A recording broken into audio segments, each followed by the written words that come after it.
At the family party, with fairy lights strung like promises overhead and laughter echoing off champagne glasses, my father raised his glass, looked straight at me, and said, "Avery, try not to embarrass us tonight like you always do."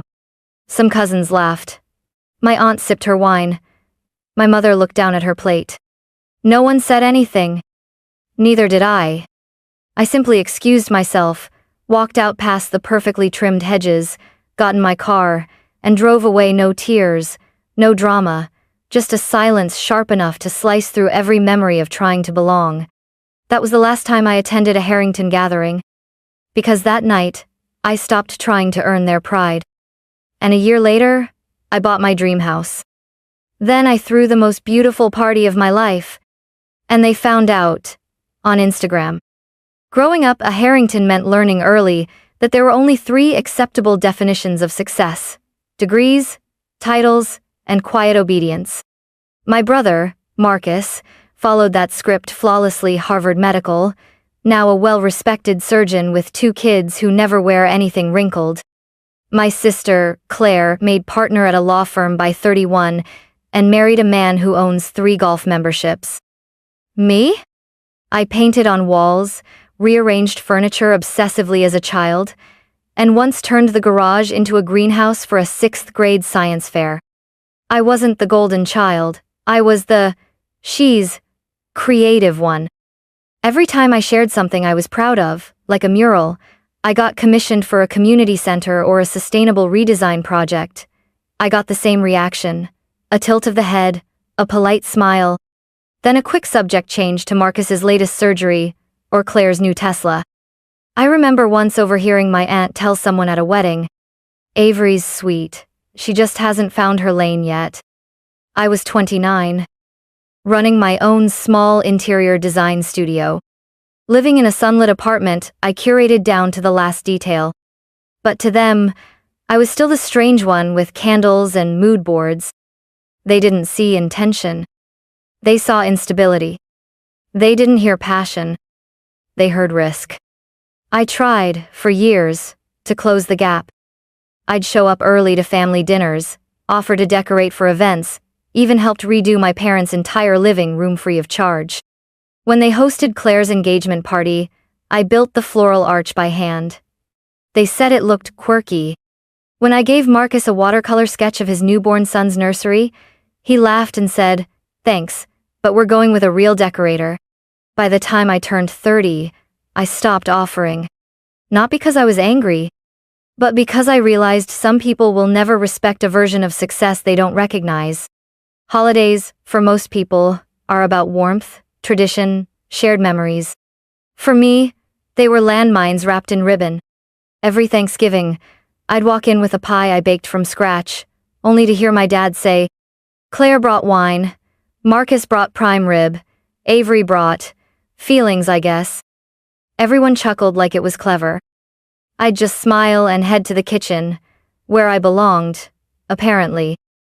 At Christmas, while my siblings bragged about bonuses and real estate, someone would inevitably turn to me and ask, "So, are you still doing that feng shui stuff?" As if my career were a phase, like braces or journaling. The worst was Mother's Day 2 years ago. I had spent days designing a custom herb wall for my mom's garden. She loved cooking with fresh basil. I built it by hand, stenciled her initials in the corner. She barely looked at it. Meanwhile, Claire handed her a luxury handbag, and the room erupted in applause. No one even noticed I had dirt under my nails. They never yelled. They didn't need to. Everything was delivered with a smile, a clink of a glass, a pat on the shoulder, like passive aggression wrapped in monogrammed napkins. The unspoken message was always clear. I was the odd one, the aesthetic one, the disappointment who dressed nice but couldn't really contribute. I started dreading the invitations. Not because I didn't love family, but because every gathering became a mirror showing me just how invisible I truly was. One Easter, I arrived late, and my name card was missing. They gave me a paper one someone wrote in marker. Claire laughed. "Look, Avery's got the arts and crafts place." Even my chair wobbled. I tried to laugh it off. I always did. But with each smirk, each jab, something inside me dulled. It wasn't that I didn't belong. It was that they made sure I never forgot it. So by the time that anniversary party rolled around, the one where my father made that remark in front of 50 people, the damage wasn't sudden. It was slow. Cumulative. Like a canvas layered with so many insults it could no longer breathe. And that night, I finally stepped away from the painting. It was their 40th anniversary. The Harringtons rented out a country estate with twinkling garden lights, a jazz trio, and a string of catered courses no one could pronounce. Claire organized the seating chart. Marcus brought a slideshow. I wore a dress I made myself, silk, dusky rose, hand-stitched neckline. I thought maybe, just maybe, tonight would be different. During dinner, Claire raised her glass and toasted our parents with practiced grace. Marcus followed, quoting a philosopher I'd never heard of. Then, someone, probably Aunt Nadina, called out, "Avery, your turn." I hesitated. My fork hovered over lamb. Dad looked at me and smirked. "Sure. Let's hear from the family artist." I stood, heart thudding against my ribs. "I don't have a rehearsed speech," I began, "but I just wanted to say thank you for showing us that longevity in love is possible, even when—" That's as far as I got. My father raised his glass and cut me off, laughing. "Maybe spare us the poetry this time, huh? Let's keep it festive." The room chuckled. My cheeks burned. I opened my mouth, then closed it again. Everyone was watching. I smiled. Small, tight. Sat back down. No one said a word. Not even my mother. The band started playing again. Claire leaned over and whispered, "You're too sensitive. It's just his way." But it wasn't just his way. It was always his way. Every dig disguised as humor. Every interruption framed as, "Lighten up." Every time I opened my mouth and got edited in real time.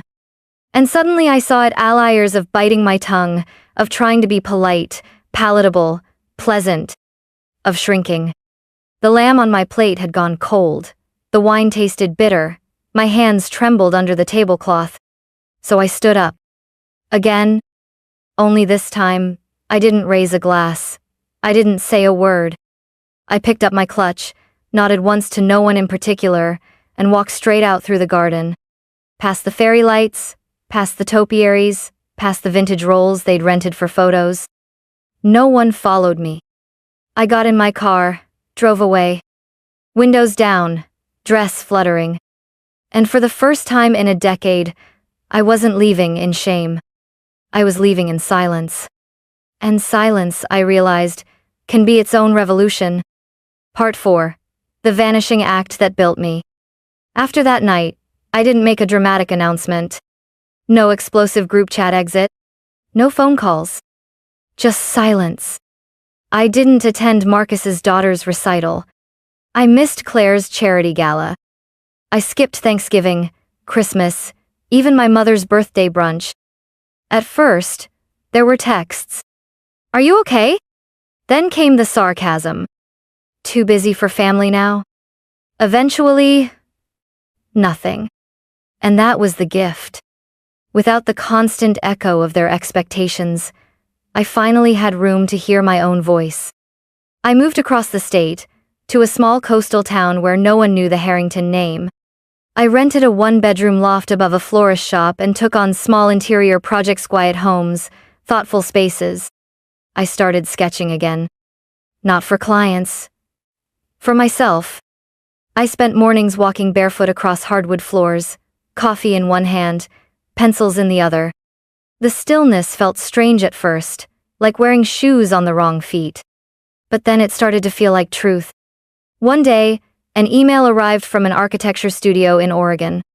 They had seen my work on a blog. Someone had posted photos of a sunroom I redesigned with floating light sculptures.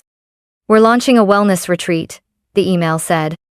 "Would you be open to leading the spatial concept?" I blinked at the screen, reread it twice. It wasn't a job offer. It was a doorway. That project became the heartbeat of my year. I poured myself into it, every wood grain, every window angle, every choice designed for breathability and beauty. And when the retreat opened 6 months later, it was covered by Archform magazine under the title, Nature, Reimagined, a living space that heals. They quoted me in the article. Not Claire. Not Marcus. Not my father. Me. They asked what inspired the design, and I said, I wanted to build something that made people feel like they belonged, even the quiet ones. With the project's success came a bonus. Not millions, but enough. Enough to stop renting. Enough to choose. I found it one Sunday morning in architectural listing tucked in the corner of a paper catalog. A 2-story home tucked between pines, with wraparound glass walls, a garden that caught fog like silk, and a studio room with skylights. It wasn't perfect, but it felt like possibility. I closed the deal quietly, unpacked in silence. Hung my favorite print, you are allowed to take up space above the fireplace. No housewarming posts. No announcements. Just a whisper to myself. You're not an embarrassment. You're a beginning. And then I started planning the party. I called it the gathering on the invitations. White linen cardstock with blind-pressed floral embossing, hand-addressed in gold ink. No digital RSVP. No event page. Just an old-fashioned reply card tucked inside with one simple line. Let's celebrate what we build for ourselves. I mailed out 35 of them. To friends I met through design school, past clients who became lifelong allies, and 2 mentors who never stopped believing I was more than the artsy one. None went to anyone named Harrington. I wasn't trying to be cruel. I was choosing peace. The house was ready just in time. Honeyed wood floors, floor-to-ceiling windows, soft pendant lights that cast golden halos at dusk. The garden was where the real magic happened. I hung string lights from cedar posts, scattered rose petals down the stone walkway, and set a long oak table under a linen canopy. Everything was curated with intention. Candles made from bergamot and amber, floral arrangements grown by a woman I met at the farmer's market, a live acoustic duo playing Norah Jones and soft jazz classics. The chef I hired served slow-roasted root vegetables, herbed lamb, and lavender creme brulee in handmade ceramic dishes. People arrived just before sunset. They stepped through the entryway with wide eyes, letting out quiet gasps as they saw the light pouring through the space. This looks like a spread from Elle Decor, someone whispered. But no one said, Did your dad help with this? No one asked, Where's the rest of the family? Because these were people who knew my story. Not the edited version served with wine and judgment, but the real one. The woman who was once called too dramatic, now standing in a home built entirely on her own terms. Later that night, after the toast, after the last song, after the second round of espresso martinis, my friend Zoe pulled me aside near the fire pit. You realize this is your homecoming, right? She said, smiling. I shook my head. No, I whispered. This is the first time I've ever arrived. Someone took a picture of me then. Standing barefoot on the porch, the garden behind me glowing like something out of a dream, string lights wrapped around my wrist like bracelets of light. Zoe posted it the next morning with the caption, She was never lost, just never allowed to lead. That photo? That caption? It lit the fuse. My DMs exploded. Old high school friends, college classmates, even my former art teacher commented, You've always been magic, Avery. But buried between the well wishes and confetti emojis were names I hadn't seen in months. Claire. Marcus. Mom. And then, Dad.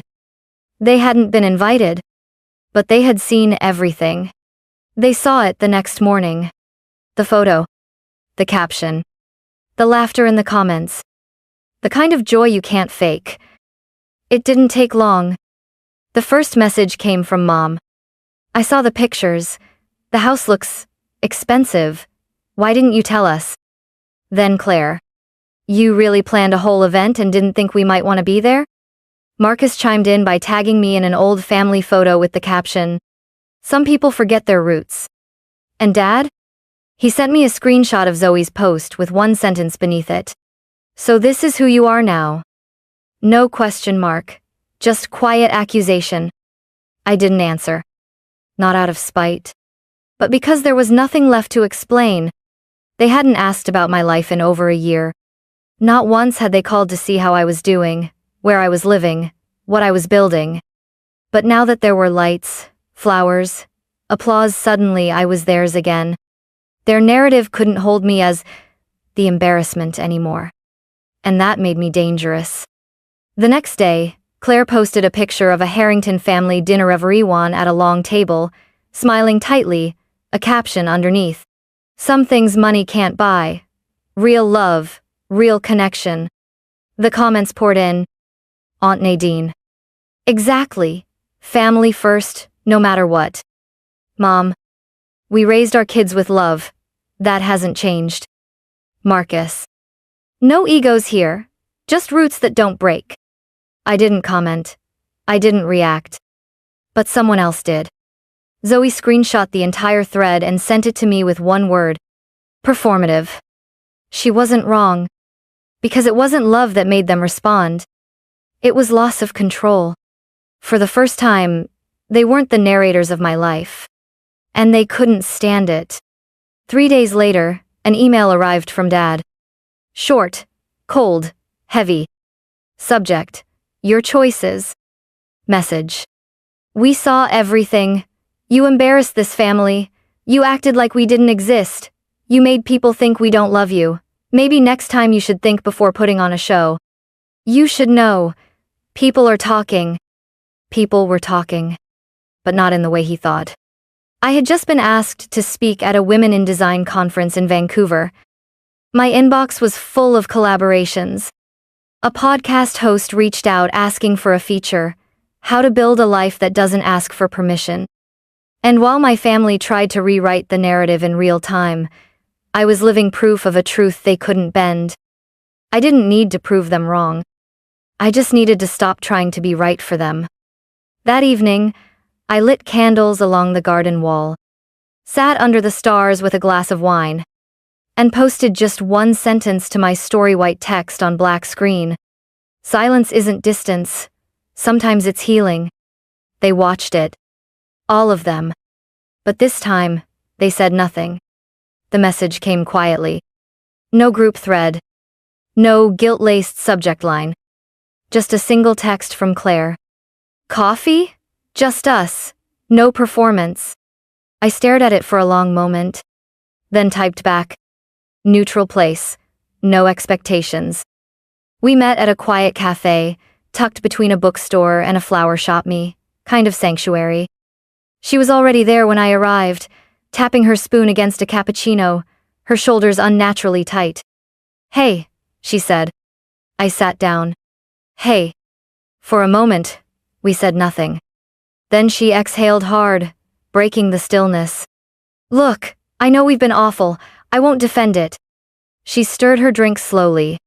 But that party, seeing it online, not being there, it felt like a slap. I raised an eyebrow. A slap? Yes, we were excluded. I took a slow sip of my tea before replying. Claire, I've been excluded my entire life. From jokes, from conversations, from mattering. She looked down. I continued. That night wasn't about revenge. It was the first time I celebrated myself without apology. She nodded slowly. I get that now, or I'm trying to. There was silence again. But this time, it didn't feel combative. Claire finally said. You always scared us, Avery. You never fit into the blueprint. You felt unpredictable. I laughed quietly. You mean I didn't follow the family formula? She smiled faintly. Something like that. Then she looked up, eyes clearer. What would it take for us to try again? I leaned in, calm but firm. You don't get to rewrite me. You don't get to poke fun and call it just teasing.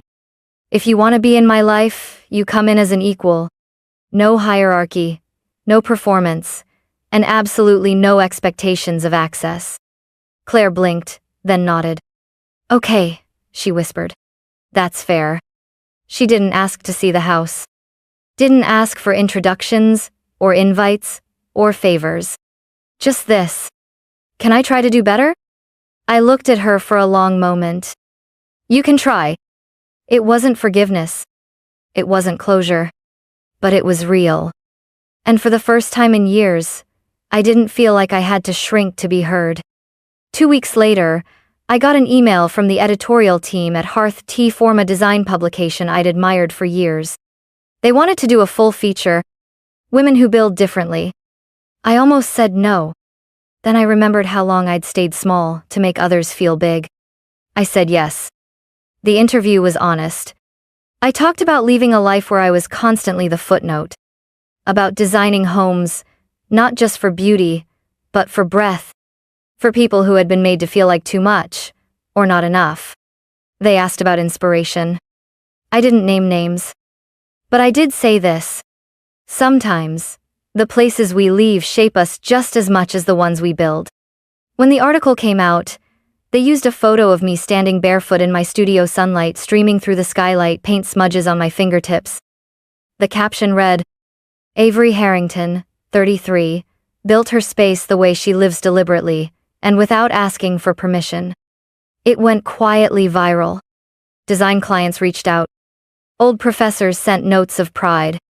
Even a woman I once met at a networking event messaged, Your story helped me walk away from people who never clapped for me.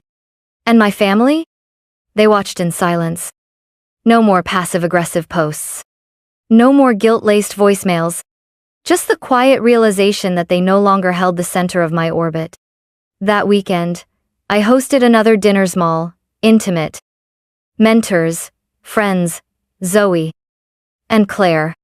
She brought a bottle of wine and a simple bouquet of wildflowers. As we cleared the table that night, she lingered by my bookshelf, running her fingers across the spines. You know, she said, I think this is the first time I've seen you without armor. I smiled. That's because it's the first time I've felt safe without it. Later, after everyone left, I walked out into the garden, barefoot again. The string lights swayed gently. A soft wind danced across my collarbone. I didn't check my phone. I didn't need a headline. Just this. Space. Stillness. And the knowing that I hadn't burned bridges. I'd simply built a better home. Where I no longer had to beg for a seat at the table. Because this time, I made the table.